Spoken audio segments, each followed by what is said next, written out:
escucha perfectamente. Bien, esta noche es nuestro examen y para evitar saturación, porque seguramente hay otras materias que también van a ingresar 8 y 10, prefiero que la prueba la demos a partir de las 21 como les he dado y aprovechemos una sesión para poder aclarar, absolver algunas dudas que tengan. No ha sido posible antes del examen reponer la clase del 14, porque también estaban en exámenes esta primera semana, ¿no? Sí, doctor, esta primera semana estábamos con exámenes. ¿Cómo les ha ido? Hasta ahora bien, doctor. Hasta ahora. Sí, Espero que les vaya bien. sí, doctor. No es difícil, o sea que voy a compartir a ver si tienen algunas dudas para que los compañeros se conecten. Hagamos una sesión de 35 o 40 minutos para poder aclarar algunas. Cerramos más o menos 9 menos 5, 9 menos 10 y plataforma ya está programada para abrirse a las 9 con 10 minutos hasta las 22:25, que es un horario normal de hora y media, ¿no? Son preguntas de opción Sí, doctor. múltiple, son preguntas de complementación para escogerlas lógicamente. Ustedes ya saben, nada tienen que escribir. Y en función a ello, pues, rendir el examen. No he querido cargarles con trabajo encima, sí les voy a pasar hoy mismo un trabajito totalmente sencillo, que me lo tienen que entregar máximo hasta el día miércoles, con todos los parámetros que va a estar en la orden, ¿listo? Está bien, doctor. Parece que eres la única que se ha conectado. Les ha llegado el mensaje Sí, al WhatsApp, ¿no? Con respecto a qué hora se va a abrir el sí, examen. doctor. Ya. Sí, doctor, ha llegado el mensaje. Doctor, tengo una Adelante, para eso es esta duda. primera sesión. A ver. A lo que estaba leyendo algunos apuntes de clases anteriores, no pude completar el apunte cuando explicó las nociones de las fuentes tradicionales que son el contrato, el cuasi contrato, el delito, el cuasi delito y la ley. O sea, qué quiere decir que es cuasi contrato, doctor? Como su nombre dice, cuasi viene de casi, ¿no? Entonces se refiere como también digamos el término de cuasi delito, ahí, ¿verdad? Sí, doctor. Contrato, acuerdo de dos o más partes para crear, modificar o extinguir una relación jurídica, ¿cierto? Para que un Sí, contrato sea válido, deben concurrir los 5 requisitos imprescindibles: capacidad, consentimiento, objeto, causa y forma. Si dentro de un contrato concurren los 5 elementos o los 5 requisitos que acabo de mencionar, ese contrato va a ser válido legalmente, ¿cierto? Y cuando hablamos de un contrato válido, estamos hablando de que ese contrato va a ser eficaz legalmente, es decir, va a surtir sus efectos. A eso se llama eficacia legal. Cuando en un contrato se ha cuidado mucho que concurran los elementos o los requisitos del contrato entre partes. El contrato, reitero, que cumpla con todos los requisitos es un contrato válido.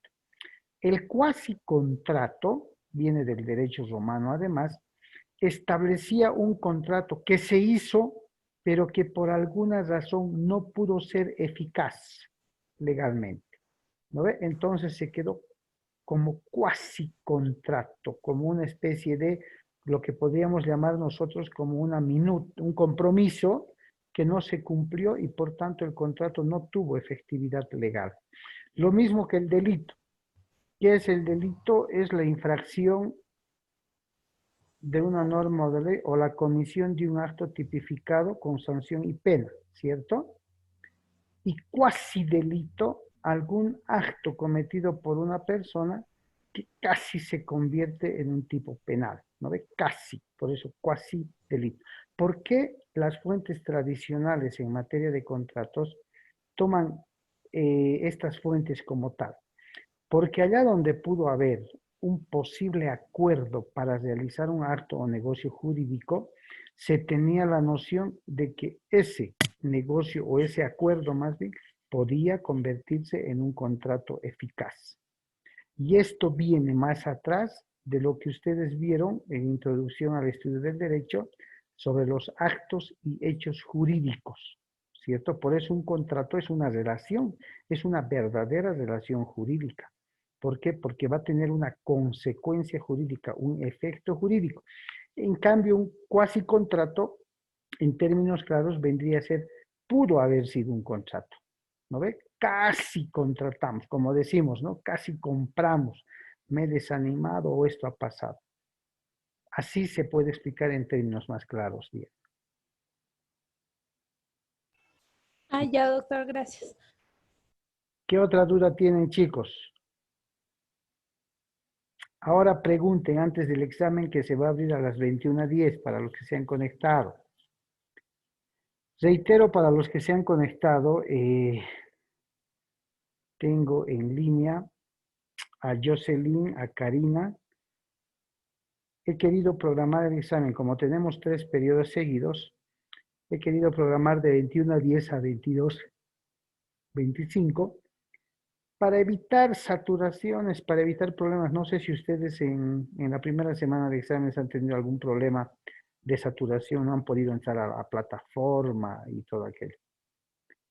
Entonces, para evitar, porque todos entran a las 8:10, 8:20, todos los estudiantes que tienen exámenes programados a esa hora, y generalmente hasta las 21, 21 y ya concluyen. Entonces, para tener plataforma libre, he preferido programar el examen de 21:10 a 22:25, que es nuestro periodo normal, y aprovechar una primera sesión para poder absolver dudas que tengan alguna aclaración, de pronto alguna retroalimentación. O sea, si tienen alguna pregunta, es ahora que pueden preguntar.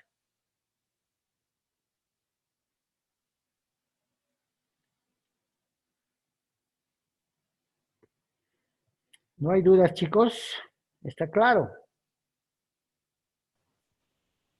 Doctor, sobre los elementos Accidentales. accidentales del contrato, sí, el elemento del modus, Sí, doctor, por favor.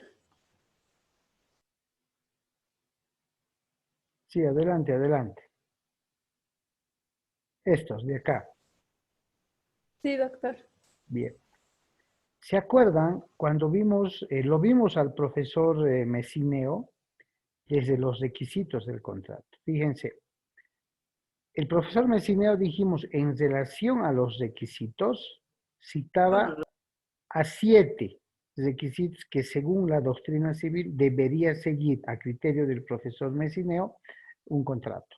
Él cita a las partes, a la capacidad, al consentimiento, la causa, los motivos, el objeto y la forma, ¿cierto?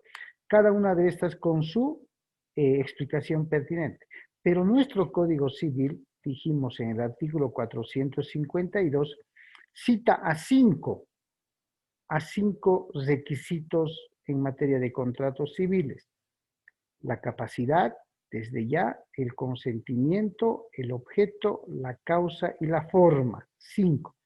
Porque los demás, como cita Messineo, por ejemplo, los motivos, las partes, ya están consignados en la noción que tiene nuestro Código Civil en el artículo 450, cuando dice, hay contrato o el contrato es el acuerdo de dos o más personas, dice nuestro código, para crear, modificar o extinguir una relación jurídica. Entonces, ya hay los sujetos, ¿no? Lo que muchos autores dicen, no está bien llamar las personas, sino se deben llamar las partes.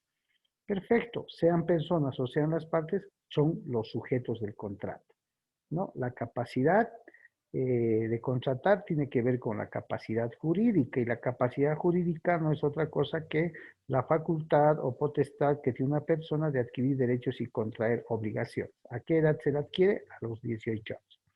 El consentimiento como la manifestación o expresión de la aceptación. La causa, el por qué. El objeto, el para qué contratamos. Y los motivos, según Messineo, es precisamente la justificación del por qué y el para qué contratamos, ¿no? Y la forma viene a ser un requisito elemental del contrato que tiene que ver con el diseño. Habíamos hablado de el Código Civil establece en el 491 qué contratos deben ser celebrados con ciertas solemnidades, con ciertas formalidades. Los contratos públicos, por ejemplo, el 491 nos dice qué tipo de contratos deben ser hechos o elaborados en documento público. Pero bien, después de esto, Messineo, fuera de los requisitos, nos dice, además de los requisitos del contrato, dice, ¿no? El contrato tiene elementos accidentales. ¿Por qué accidentales?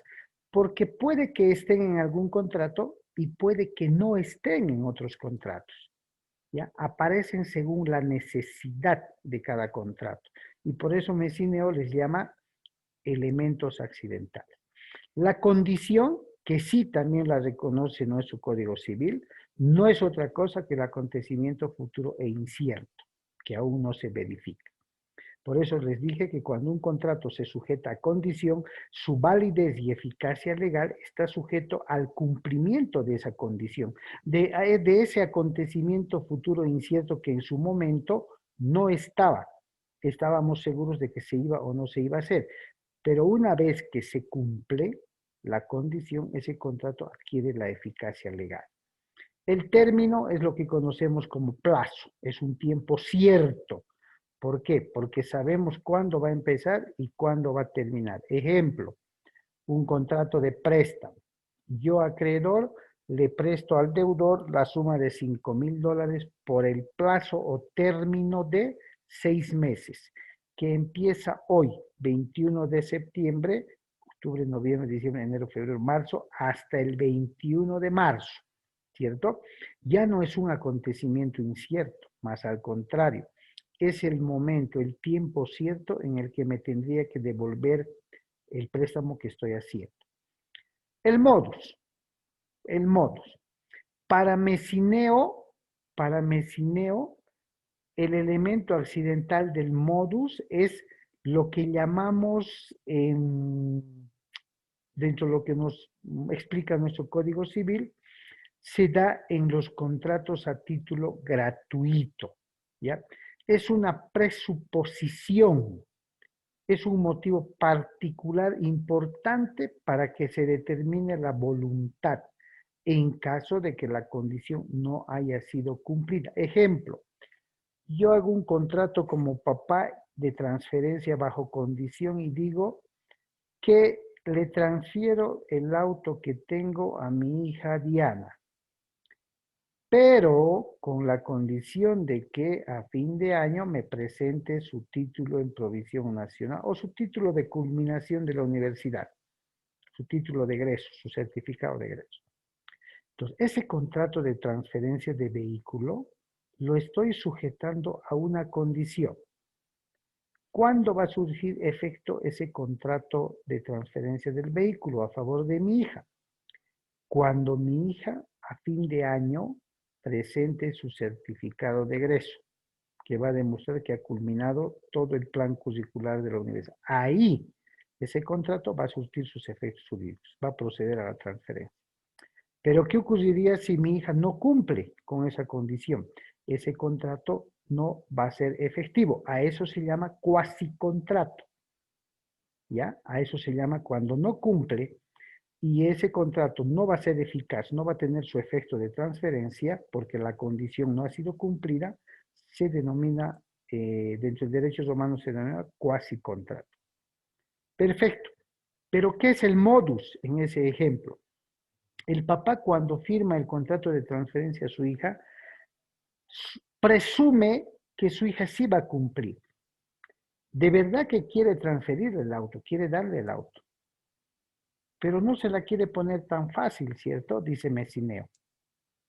Le pone una condición, que le presente su certificado de conclusión de estudios. Pero ¿qué ocurre si por alguna razón no puede cumplir la hija con la presentación? De igual modo, dice, ya, se lo daré nomás ya, ni modo. El próximo semestre me presentará. Ese es el modus. Es una presunción, ¿sí? Al que Messineo le pone cierta relevancia, pero que al final va a determinar la voluntad. ¿Qué quiere decir? Papá va a decir, ya se lo daré nomás ya, listo. Mejor se lo firmo y hago de cuenta que me ha presentado su certificado. Por eso se dice que generalmente el modus se utilizaba. En Bolivia no lo utilizamos. Ya de manera así expresa con el término modo, modus, no lo utilizamos.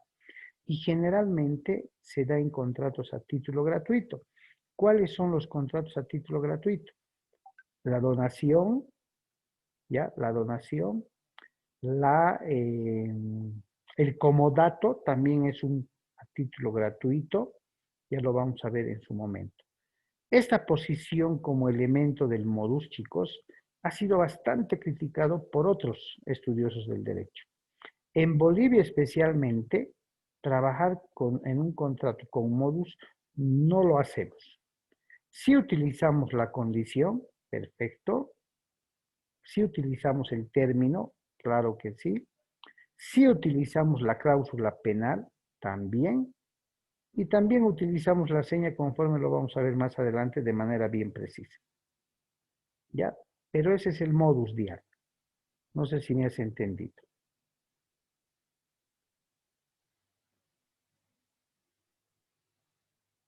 ¿Alguna pregunta más, chicos?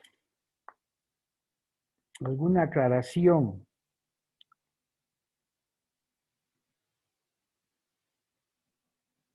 Los que están en línea.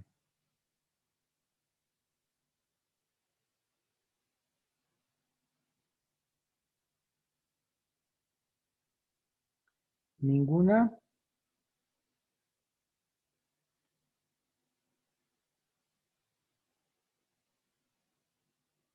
A ver, quiero compartir con ustedes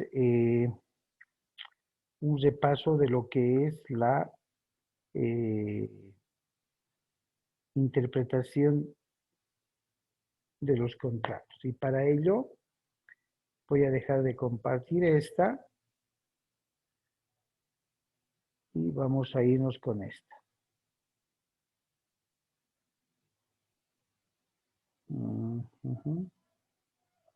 A ver.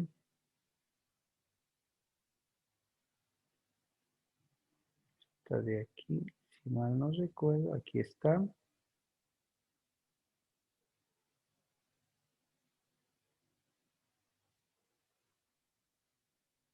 Bien, a ver.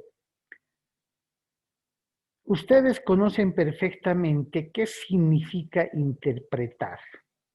Interpretar significa examinar, desconcentrar, diseminar, ¿cierto? Alguna norma o algún otro acto que sea de relevancia jurídica, ¿ya? El profesor Potier establece que interpretar es desconstreñir una norma, es decir, diseminarla, deshacerla para poder conocer su significado. ¿Ya? El Código Civil, que ustedes han debido leer, establece ciertas reglas de interpretación que los jueces deben tener en cuenta. Y una de las reglas de interpretación de las cláusulas de los contratos tiene que ver con la intención común de los contratantes.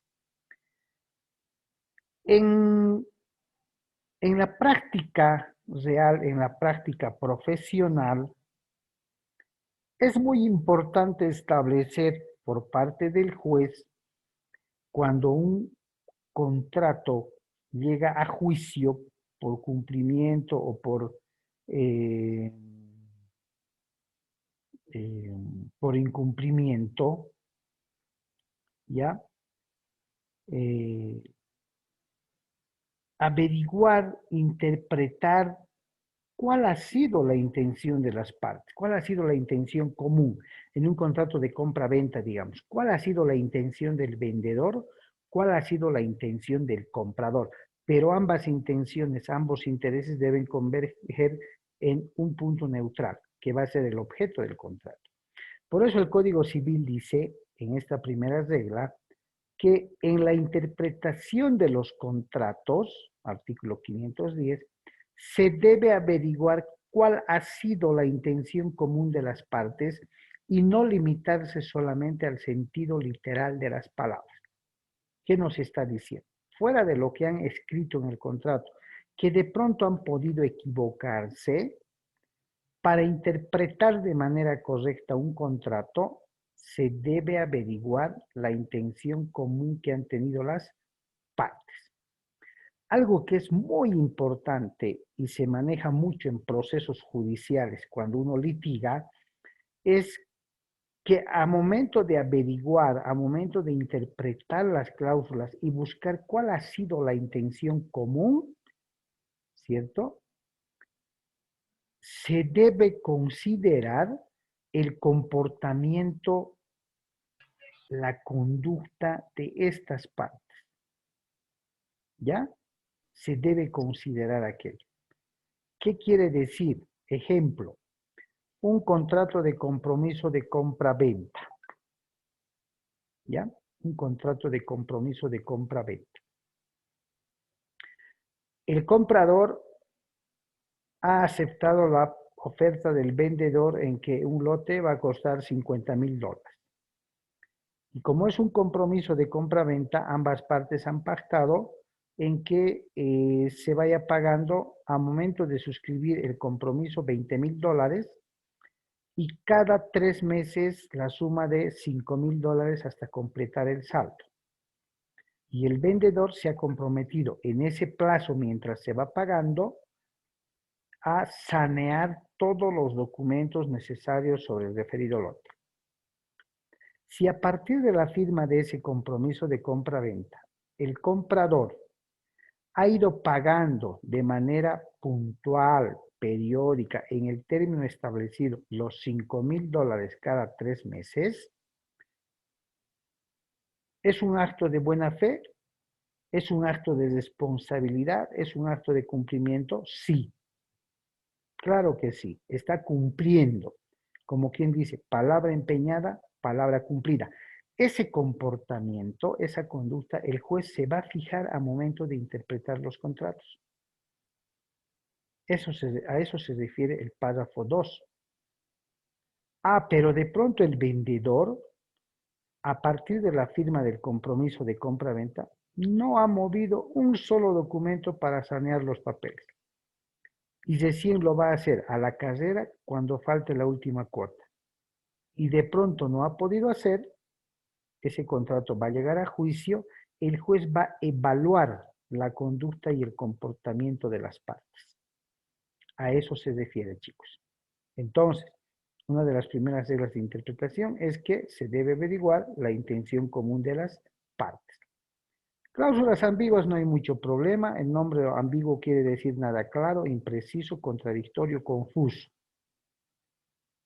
Y en la interpretación, a veces hay cláusulas ambiguas.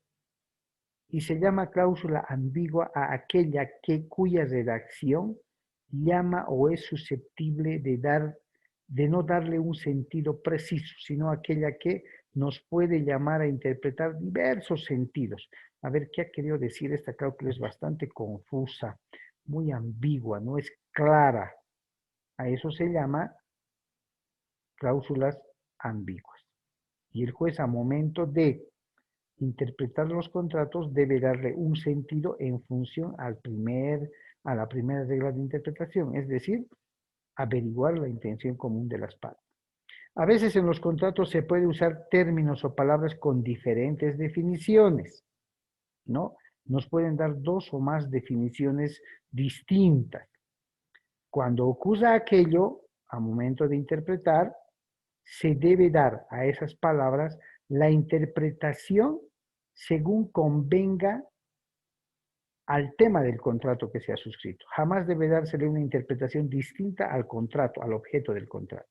Siempre debe adecuarse a la interpretación a que cuando hay términos que arrojen dos o más definiciones, no, la definición que más se acerque.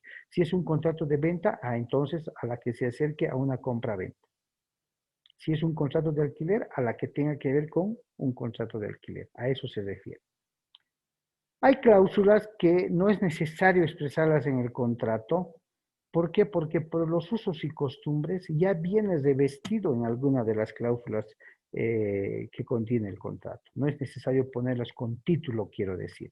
¿Por qué? Porque, por ejemplo, no he visto en ningún contrato habitualmente, sí excepcionalmente, que pongan una cláusula que diga de la capacidad de las partes. Las partes aclaran que cuentan con toda la capacidad jurídica reconocida por ley porque son mayores de 18 años. No. ¿Dónde ya se entiende que está la capacidad? En las generales de ley. En las generales de ley, cuando se pone y se dice fulano de tal,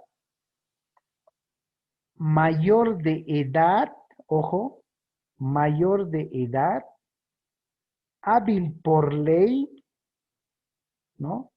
Hábil por ley,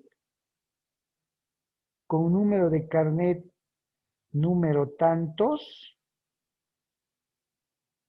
¿cierto? Ciudad de Cochabamba. Entonces ya se entiende que ahí estoy reconociendo la capacidad de las partes. ¿Sí? Entonces, son cláusulas que no precisamente se ponen de manera gráfica, digamos, escrita en un contrato. No he visto mucho un contrato que diga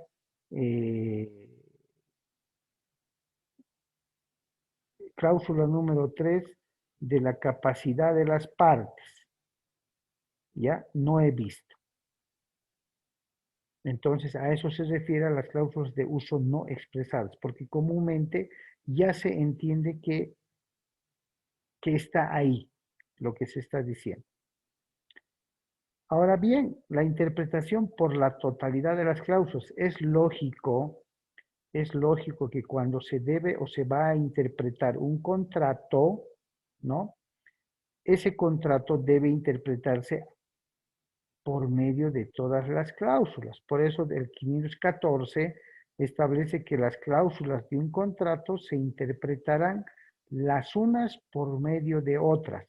Por eso, cuando empecemos a redactar contratos para el examen final, debe haber una secuencia en la redacción de las cláusulas, porque lo que vamos a hacer es interpretar el contrato en base a las cláusulas del contrato. ¿Ya? Eso es lo que vamos a hacer. Por eso tenemos que, y vamos a aprender a mantener un orden secuencial, correcto, en la redacción de los contratos. Por decirles, no puedo poner por secuencia, por orden, la cláusula primera de las partes, de las generales de las partes, en la cláusula quinta, sexta o última, ¿cierto? No puedo hacer aquello. No puedo poner el objeto o antecedentes, digamos, del derecho propietario en la penúltima cláusula, porque ya estoy terminando el contrato. Entonces tenemos que darle esa secuencia. Tenemos que darle esa secuencia de que lea el contrato y ponga, primero, las partes. Segundo, antecedentes.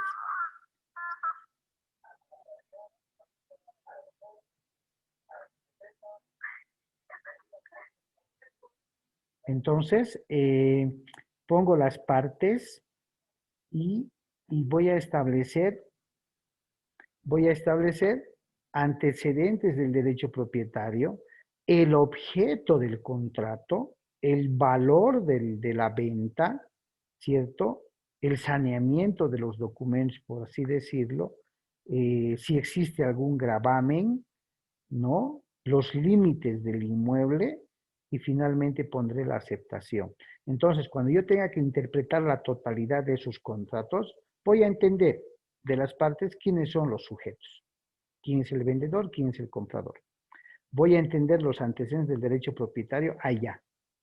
¿Qué características de derecho propietario tiene el inmueble que se está vendiendo? ¿Cuál es el objeto? La venta del inmueble, la compra-venta. ¿Cuál es el costo, el valor? ¿Cuánto va a costar? ¿Tiene gravámenes? ¿No tiene gravámenes? Perfecto, estoy hablando del mismo inmueble. ¿Cuáles son los límites? ¿Con dónde colinda? ¿Alguna otra cláusula más de pronto? Y la aceptación.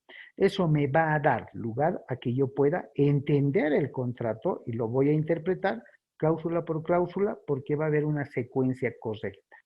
¿Ya? A eso se refiere. Expresiones generales se refiere a los términos que usamos normalmente en un contrato, ¿no? No es conveniente en las reglas de la interpretación, chicos, si lo han leído, usar términos muy rebuscados. No es aconsejable. A veces queriendo hacerlo bonito el contrato con términos muy técnicos o muy rebuscados, a ver, que nadie conoce, más bien podemos generar una confusión.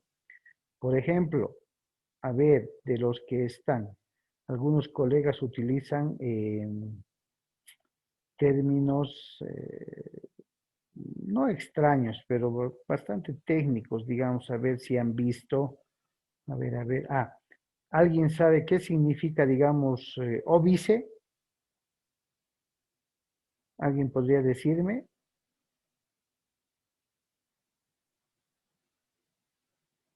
¿Qué significa óbice?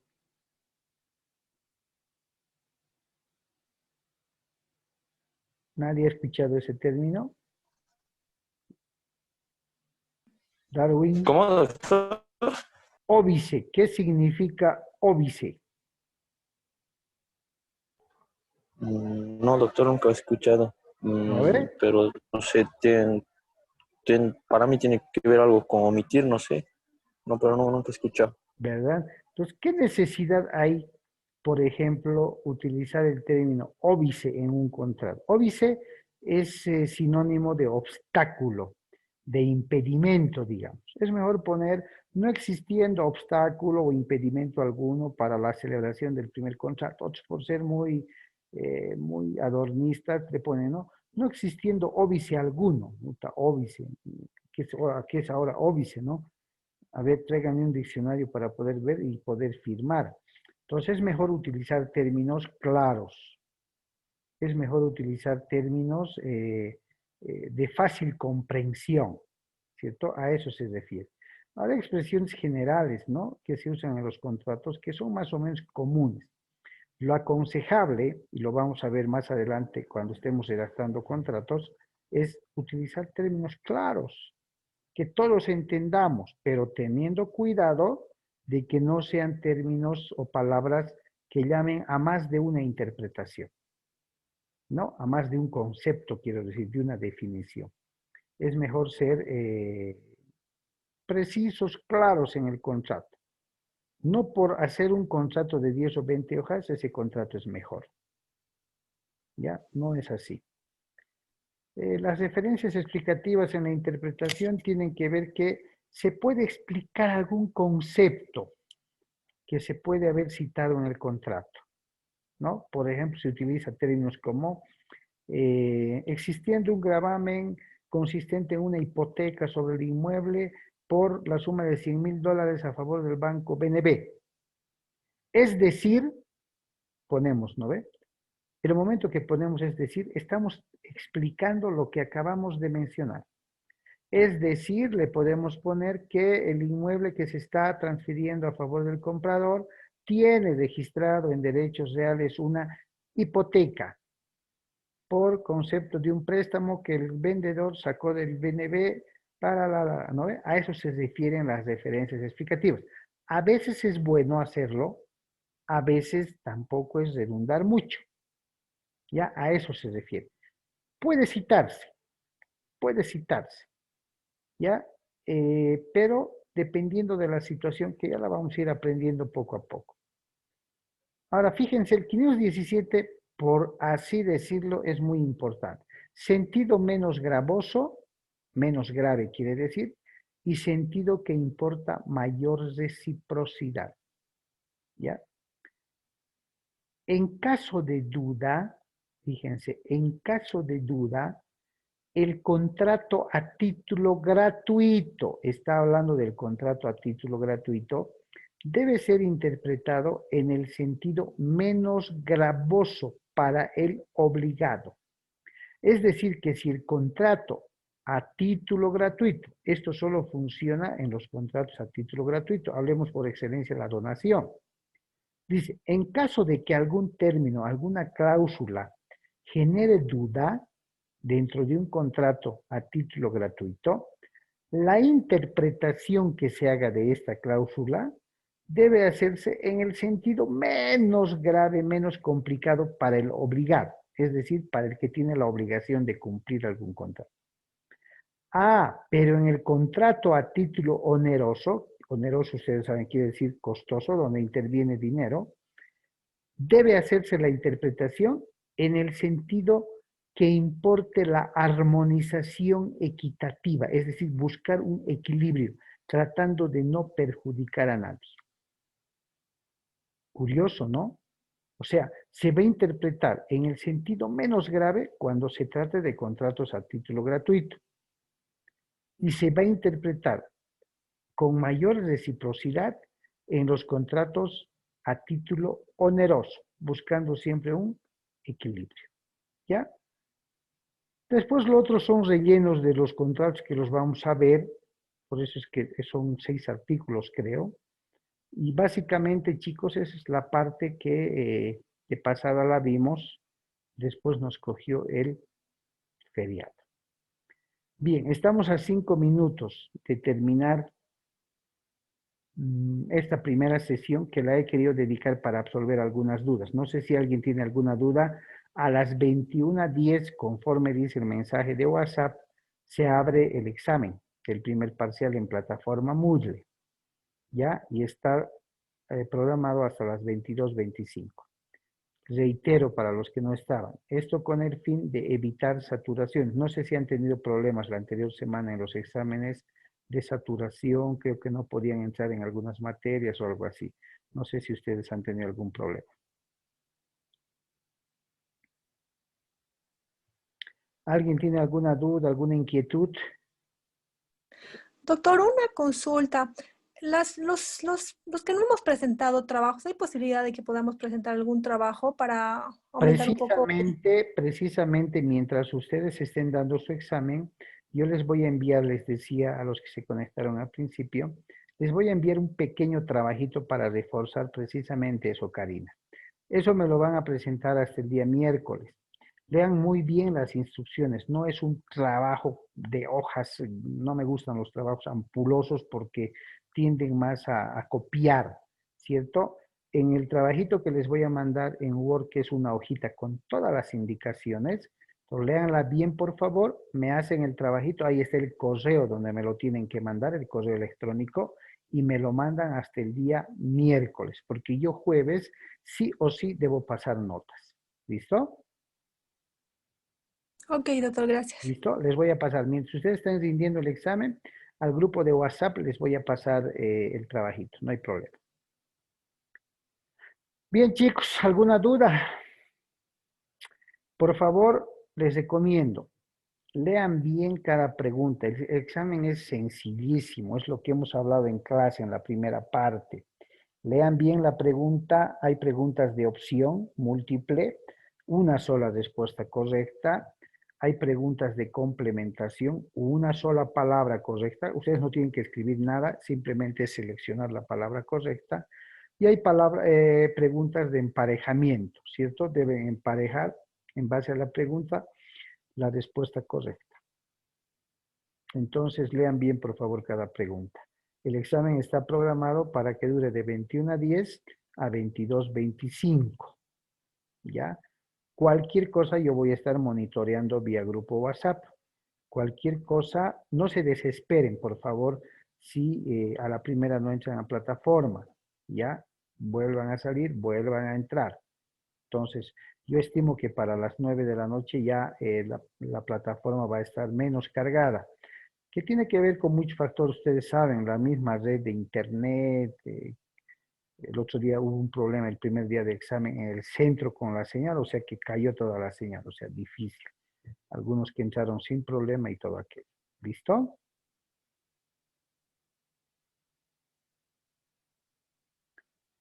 Bien, entonces, si no hay ninguna pregunta más, son las 9 menos 10, 21:10, como les mandé en el mensaje al grupo de WhatsApp, plataforma está habilitada. ¿Listo? Tomen su agüita, tranquilos y resuélvanme el examen. Por favor, los que concluyan me van a ir reportando al grupo de WhatsApp. Examen concluido, su nombre completo. Examen concluido, su nombre completo. ¿Listo? Listo, Doc. Listo. Está bien, doctor. Listo. Les agradezco, chicos, entonces, y mucha suerte. Gracias. Gracias, Doc. Chao, chao, Gracias, chicos. doctor. Chao, chao.